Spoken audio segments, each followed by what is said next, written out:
Dicen que la oscuridad no nace repentinamente, se filtra, se desliza, respira en silencio dentro de quien ya ha sido herido.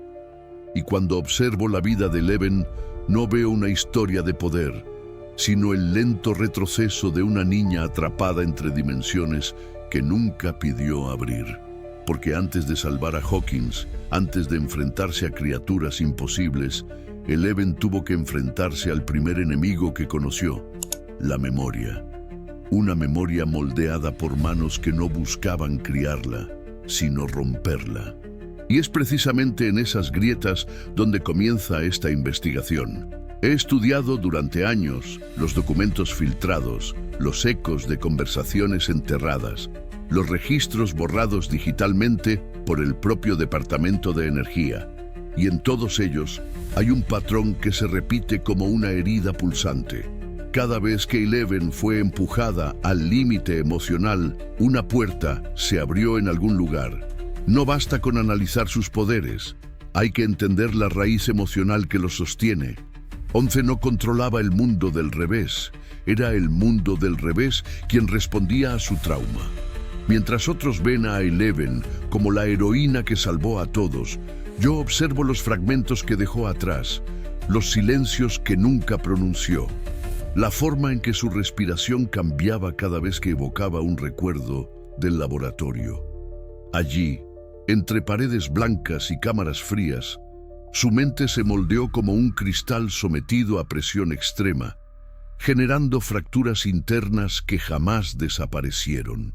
Este relato no pretende glorificar su poder, pretende revelar la verdad que siempre permaneció oculta. Lo que Eleven destruyó afuera nunca fue tan peligroso como lo que la destruía por dentro. Y si decides continuar conmigo en esta travesía oscura, quizás descubras que el verdadero monstruo nunca vivió en el mundo del revés, sino en las profundidades de su propia psique. Sigue escuchando. Hay sombras que aún no hemos revelado. Desde el primer momento en que Eleven abrió los ojos bajo la iluminación fría del laboratorio, el mundo ya estaba fragmentado para ella. No conoció el color, ni el abrazo, ni la voz cálida que guía a una niña hacia el significado de sí misma. Conoció números, conoció órdenes, conoció el silencio impuesto como única forma de supervivencia. Y es allí donde encontramos la primera semilla de su psicología oscura, la identidad no construida, sino impuesta. Brenner no se limitó a estudiar su poder, estudió el molde emocional que podía amplificarlo. Descubrió, a través de años de experimentación, que el miedo agudo no solo alteraba su actividad cerebral, sino que expandía su alcance psíquico. Cada vez que Eleven temblaba, cada vez que lloraba en silencio dentro de su celda, las ondas cerebrales cruzaban los límites del plano físico. Y mientras el laboratorio celebraba cada nuevo registro, nadie comprendía el costo emocional que se estaba acumulando dentro de ella. Porque un poder que nace del terror no puede usarse sin reactivar el propio trauma. Muchas veces me he preguntado qué vio Eleven la primera vez que conectó con el mundo del revés, pero quizás la pregunta correcta no sea qué vio, sino qué sintió. Porque cuando una niña criada en aislamiento entra en contacto con un espacio tan desolado como su propia alma herida, ocurre algo inquietante. Reconoce el paisaje. Eleven no solo abrió la grieta porque estaba siendo manipulada, la abrió porque su mente ya estaba habituada al vacío, a la soledad absoluta, a la falta de afecto. Lo desconocido no la aterrorizó, la reflejó. Cuando observamos la primera manifestación de su poder, ese grito ahogado que empujó un portal hacia la existencia, también observamos el nacimiento de su conflicto interno.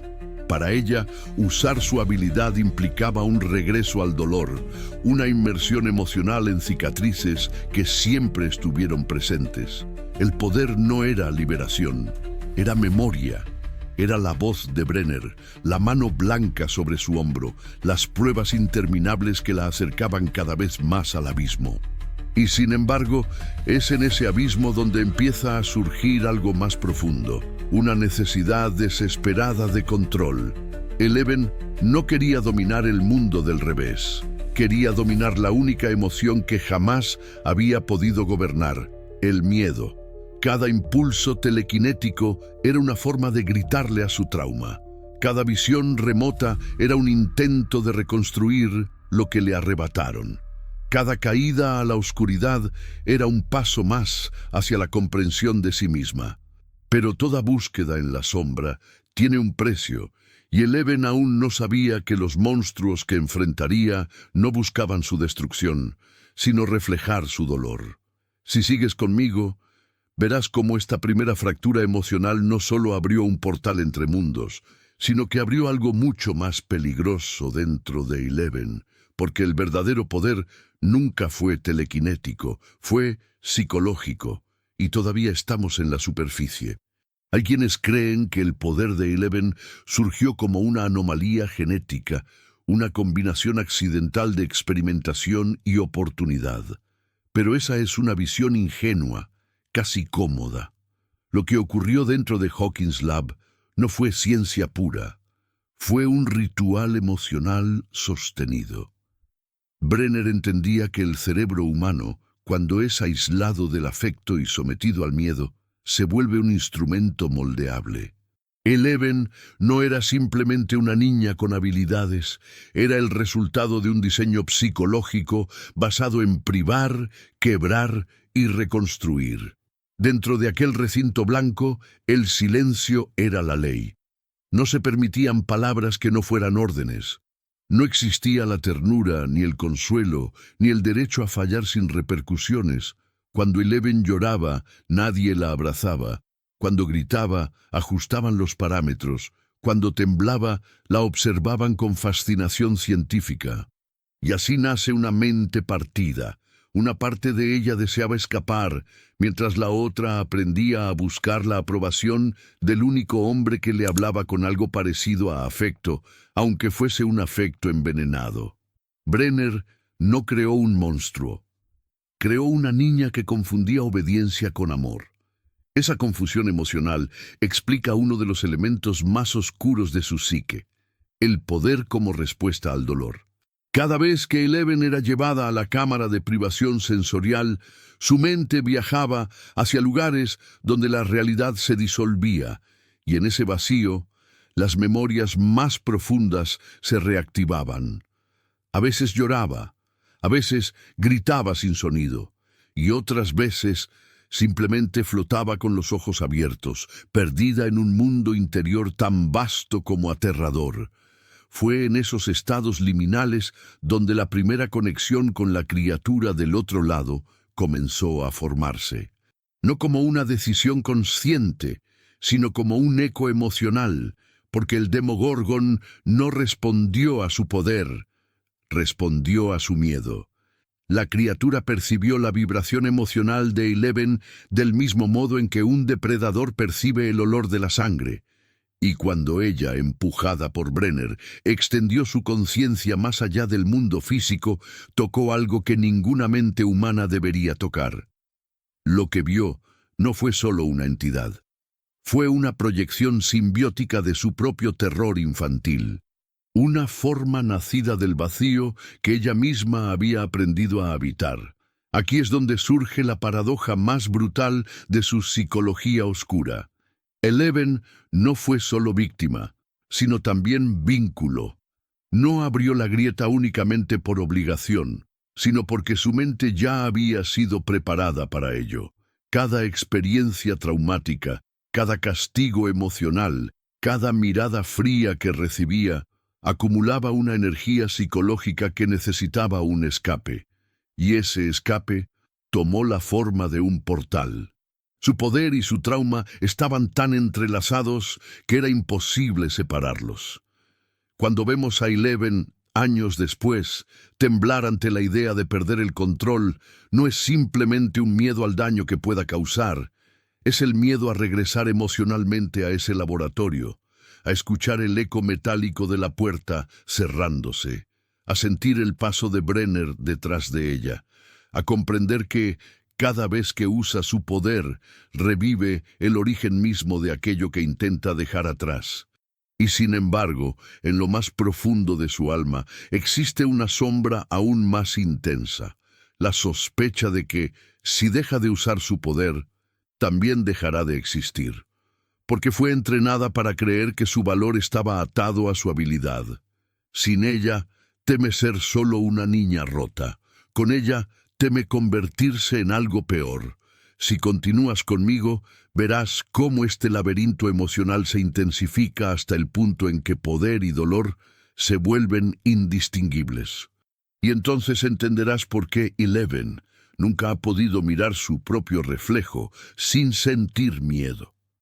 Cuando Eleven empezó a vivir fuera del laboratorio, muchos pensaron que la libertad sería suficiente para curarla. Pero la mente humana no obedece a la lógica del mundo exterior. Arrastra consigo las cicatrices como un segundo esqueleto. Y en su caso, cada una de esas cicatrices hablaba en un lenguaje que solo ella comprendía, el lenguaje del poder. Porque para Eleven, usar su habilidad nunca fue simplemente mover objetos, sino activar los fragmentos más dolorosos de su memoria. La primera vez que destruyó una puerta para proteger a Mike, Lucas y Dustin, no lo hizo por valentía pura. Lo hizo porque, en algún lugar de su mente, el gesto la llevó de regreso a una celda cerrada, a la necesidad desesperada de romper algo para escapar del silencio. La fuerza que proyectó hacia afuera nació de la fuerza que estaba conteniendo por dentro. En ese instante, la niña que deseaba proteger encontró a la niña que había querido sobrevivir, y ambas, por un segundo, fueron la misma. Aquí se revela la naturaleza fracturada de su psique.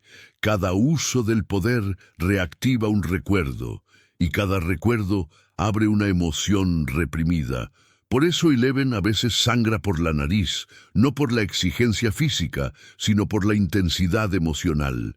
El cuerpo responde, pero es la memoria la que se desborda. Hopper nunca lo entendió completamente, aunque lo intuía. Mike lo sentía, pero no podía descifrarlo. Solo Eleven sabía que detrás de cada acto heroico había un eco del laboratorio llamándola como un fantasma persistente. Hay un detalle que quienes estudian su historia suelen ignorar. Eleven siempre evitó los espejos. Incluso después de dejar Hawkins Lab, se detenía un segundo antes de mirar su reflejo, como si temiera encontrar algo detrás de sus propios ojos. Porque en el reflejo no veía a una adolescente tratando de adaptarse al mundo. Veía la imagen incompleta de lo que Brenner quiso que fuera. Veía los fragmentos, las grietas, la sombra de la niña que lloraba en la oscuridad. El espejo era una puerta, y ella sabía que si miraba demasiado tiempo, algo podría devolverle la mirada desde el otro lado. Esa sensación se intensificó después de cada confrontación con las criaturas del mundo del revés. Cuando cerró la grieta por primera vez, la energía que la recorrió no fue un triunfo. Fue un espejo que se hizo añicos dentro de ella. El temblor en sus manos no era solo agotamiento. Era miedo a reconocer que la fuerza que la impulsaba era la misma que había nacido del sufrimiento, y temía en lo más profundo que parte del propio Vecna, esa presencia que observaba a través del trauma, pudiera sentirse atraída por las fracturas internas que aún no habían sanado. Porque Eleven nunca fue simplemente una víctima del laboratorio, fue también su testigo más profundo. Cada recuerdo que intenta reprimir es una pieza del rompecabezas que explica por qué el poder se manifiesta de forma tan violenta y emocional. Y en esa tensión constante surge un dilema que la persigue incluso cuando intenta construir una vida normal. Si su fuerza nace del dolor, ¿puede usarla sin destruirse? Este es el corazón de su espejo roto, el conflicto entre la niña que desea amar y la niña que aprendió a temer, entre la adolescente que protege y el experimento que fue entrenado para obedecer. Y mientras este conflicto permanezca sin cerrar, el poder seguirá siendo una herida activa, latente, susceptible a romperse en cualquier momento. Acompáñame un poco más. Lo que está por revelarse no pertenece solo al pasado de Eleven, sino al modo en que su mente se convirtió en un campo de batalla donde cada emoción tiene consecuencias físicas y dimensionales. La mayoría de las personas ve en las relaciones de Eleven un refugio, la familia que nunca tuvo, los amigos que la guiaron hacia un sentido de pertenencia, el amor que prometía curar sus heridas. Pero desde mi perspectiva, la de quien ha estudiado sus patrones emocionales como si fueran mapas de un territorio fracturado, esas relaciones no solo son refugios, son espejos que revelan grietas ocultas. Porque por más que Eleven intente vivir como una adolescente normal, cada vínculo activa partes de su mente que aún están encadenadas al laboratorio. Tomemos, por ejemplo, su relación con Mike. Para muchos, él representa la ternura, la voz que por primera vez la llamó él, con un afecto genuino. Pero Eleven, que creció sin contacto humano real, aprendió a asociar proximidad con peligro. Cuando Mike la toca por primera vez, ella no retrocede por incomodidad infantil, sino por memoria corporal. En Hawkins Lab, cualquier forma de contacto tenía un propósito funcional: llevarla, moverla, subyugarla. El afecto, en su mundo, no tenía precedentes. Por eso cada gesto amable de Mike abría un espacio dentro de ella donde convivían dos emociones contradictorias: alivio y miedo. Esa dualidad es esencial para entender su psicología oscura, porque Eleven no rechaza el cariño, lo teme. Teme perderlo, teme no merecerlo, teme que su poder, que es también su trauma, termine destruyéndolo todo. Y cada vez que algo sale mal, cuando siente que decepciona a aquellos que ama, revive el mismo mecanismo emocional que Brenner le inculcó: la culpa absoluta. El laboratorio no necesitaba castigarla físicamente, bastaba con enseñarle que cada error era una amenaza para los demás. Esa programación siguió activa incluso fuera de sus paredes. Con Hopper ocurre otro fenómeno profundo. Él intenta convertirse en el padre que la vida le arrebató, pero Eleven percibe en su voz una autoridad que su mente asocia con órdenes, no con protección. Cuando Hopper grita, aunque sea por preocupación, ella siente que el aire retrocede igual que en el laboratorio. No porque él sea una figura violenta, sino porque su cuerpo recuerda lo que es recibir gritos como preludio del sufrimiento. Las discusiones entre ambos no son simples conflictos familiares, son reactivaciones traumáticas, lugares donde la niña experimentada colisiona con la adolescente que intenta aprender qué es el amor. Y sin embargo, es en estas relaciones donde su espejo roto comienza a mostrar un proceso extraño. La inestabilidad emocional se convierte en un puente entre su mundo interno y el exterior. Cuando Eleven siente miedo a perder a Mike, su poder se altera. Cuando siente culpa frente a Hopper, su respiración cambia, y con ella, la vibración psíquica que conecta su mente con espacios que no pertenecen a esta realidad. Aquí se revela algo alarmante. Su vida emocional está directamente vinculada a la puerta entre mundos. Cuanto más intensas son sus emociones, más permeable se vuelve esa frontera. Vecna comprendió esto con una precisión casi quirúrgica. Él no necesitaba acercarse físicamente a Eleven. Bastaba con comprender que una mente fracturada es una puerta abierta. Cuando ella siente que ya no pertenece a ningún lugar, ni al laboratorio, ni al hogar, esa sensación de desarraigo se transforma en un eco que resuena más allá del plano físico. Es ese eco lo que Vecna escucha, esa vibración emocional que solo alguien sumido en el dolor puede emitir. y es por eso que su vínculo con Eleven nunca fue casual, fue inevitable. En este punto, las relaciones de Eleven ya no pueden verse como vínculos normales, sino como campos de fuerza donde cada emoción reordena su interior. Amar, para ella, es peligroso. Perder es devastador. Y sentir, en cualquier medida, se convierte en un acto que altera la estructura misma de las dimensiones. Si continúas conmigo, verás cómo esta conexión emocional se convierte, en el próximo bloque, en el origen del vínculo silencioso entre Eleven y las criaturas del otro lado. Y entenderás que algunos lazos no se crean por elección, sino por heridas compartidas. Para comprender la conexión entre Eleven y el mundo del revés, debemos abandonar cualquier interpretación puramente científica. Lo que ocurre entre ambos no sucede en el terreno de los experimentos, ni en la biología alterada, sino en una región mucho más profunda, la resonancia emocional. El otro lado no es solo una dimensión paralela, es un paisaje que responde al dolor humano, un territorio que se expande como una herida abierta allí donde encuentra sufrimiento. Y eso explica por qué Eleven siempre ha sido un nodo, un punto de acceso, una puerta viviente. Antes de enfrentarse a Vecna de manera consciente, Eleven ya sentía su presencia sin saberlo.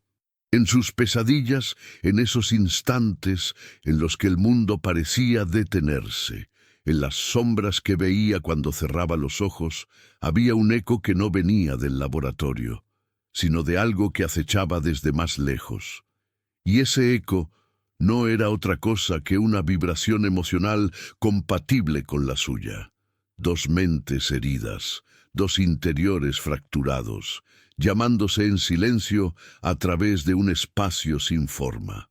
Es importante notar que Vecna nunca buscó a Eleven de inmediato. Él la observaba, la sentía, como un depredador paciente que reconoce a otro ser que también ha sido moldeado por el sufrimiento. Vecna se alimenta de la culpa, del dolor, de los recuerdos reprimidos, del trauma que permanece sin cerrar. Y Eleven, desde niña, era una fuente inagotable de esa energía. Él no necesitaba tocarla ni manipularla. Bastaba con que ella recordara, con que dudara, con que temiera. Cada emoción intensa de Eleven producía un desgarro vibratorio que resonaba en el tejido mismo del mundo del revés. En ese sentido, el Demogorgon, el azotamentes y, más tarde, las visiones que experimenta Eleven no surgieron de la nada. Fueron respuestas, manifestaciones psicológicas que encontraron en ella una puerta abierta. El Demogorgon la olió emocionalmente antes de verla físicamente. El Mind Flayer sintió su poder del mismo modo que un incendio reconoce dónde hay oxígeno. Y Vecna, silencioso, entendía mejor que nadie que una mente fracturada es un portal. Este vínculo se intensifica cuando Eleven intenta vivir una vida normal, porque la normalidad la obliga a confrontar emociones que nunca antes había procesado: amor, pertenencia, pérdida, identidad. Estas emociones, nuevas pero intensas, se mezclan con los restos de su programación traumática. Cuando siente miedo a decepcionar a Mike, cuando teme no ser suficiente para Hopper, cuando experimenta rechazo o incomprensión, el eco emocional se amplifica. Y esa amplificación cruza dimensiones. Hay instantes específicos que lo demuestran. En California, cuando pierde el control frente a Angela, no solo golpea a una agresora, golpea a un recuerdo.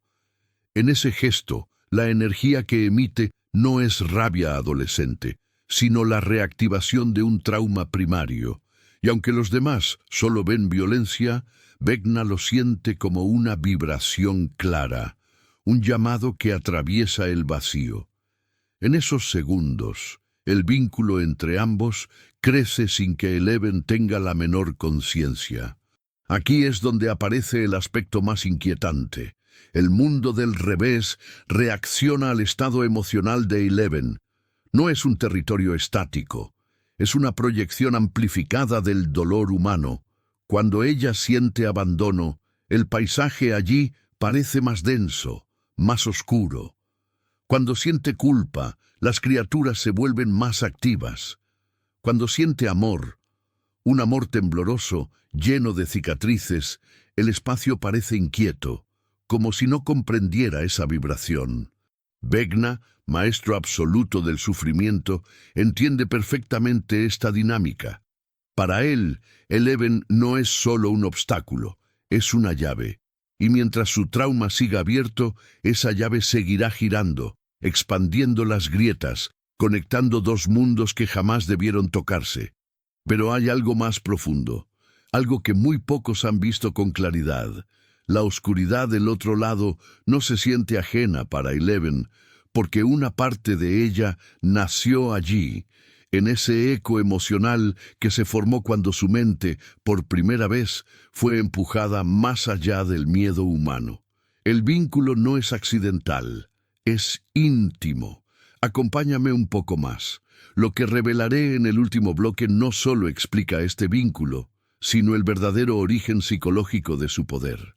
¿Y por qué ella teme, en secreto, que cerrar la grieta signifique cerrar algo dentro de sí que quizá nunca se recupere? Al estudiar a Eleven durante años, he llegado a una conclusión que pocos aceptarían sin temblar. Su poder no proviene de su mente, sino de su herida. No es telequinesis, ni clarividencia, ni simple manipulación dimensional.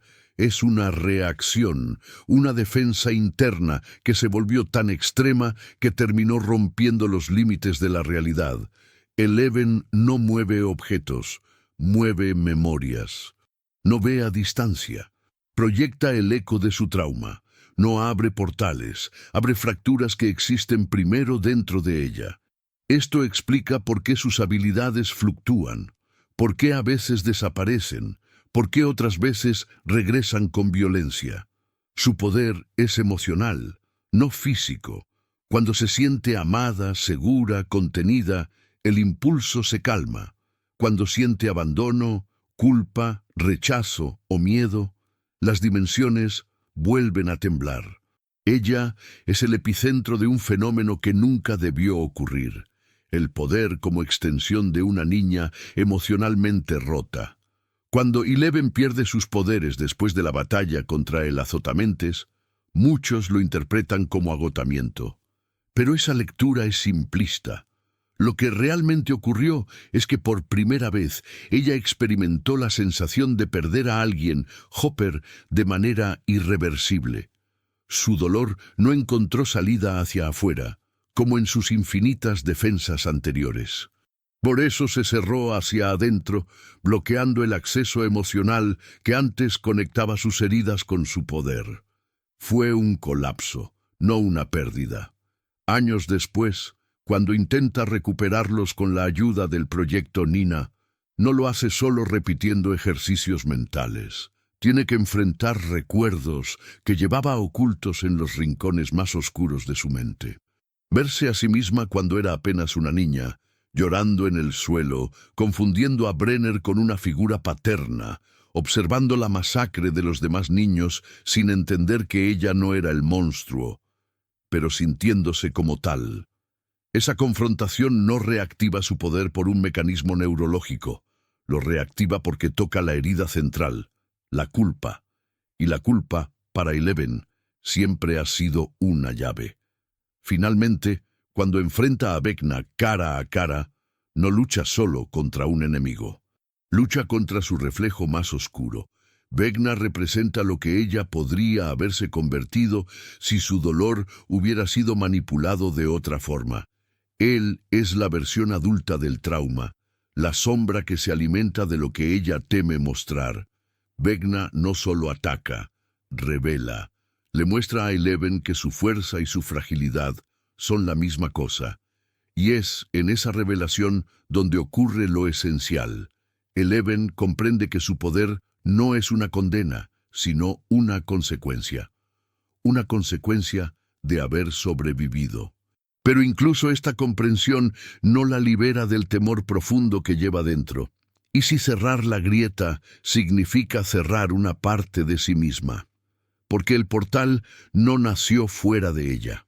Nació en su grito infantil, en la noche en que Brenner la obligó a ir más allá del miedo humano, en la primera vez que vio al Demogorgon emergiendo desde el vacío interior que ella misma había despertado. Cada grieta abierta es un eco de ese momento. Y cerrarlas, una por una, es como intentar suturar heridas que llevan tanto tiempo abiertas que ya forman parte de su identidad. Es por eso que Eleven, incluso ahora, incluso cuando el mundo la llama heroína, siente que no pertenece por completo a ningún lado. Ella es la frontera, la línea donde dos realidades chocan, el puente entre mundos que jamás debieron tocarse. Una niña que aprendió a amar mientras cargaba un poder nacido del dolor. Una adolescente que intenta construir una vida normal mientras su sombra se extiende hacia otra dimensión. Una mujer joven que sabe que su destino no está ligado al poder, sino a la herida que lo originó. Escúchame bien. La psicología oscura de Eleven no se resume en lo que puede hacer, sino en lo que teme sentir. Cuando llora, el otro lado respira. Cuando duda, la dimensión murmura. Cuando sufre, el tejido entre mundos se fragmenta. Y cuando ama, algo incomprensible intenta nacer en el vacío. Quizá algún día ella logre cerrar definitivamente la puerta que abrió con su trauma, pero mientras una sola cicatriz siga viva dentro de su mente, mientras un solo recuerdo del laboratorio permanezca sin sanar, el mundo del revés seguirá observándola, esperando que vuelva a sentir lo que abrió todo desde el principio: miedo. Acompáñame cuando estés listo. Aún quedan sombras en esta historia que la propia Eleven nunca se atrevió a mirar directamente.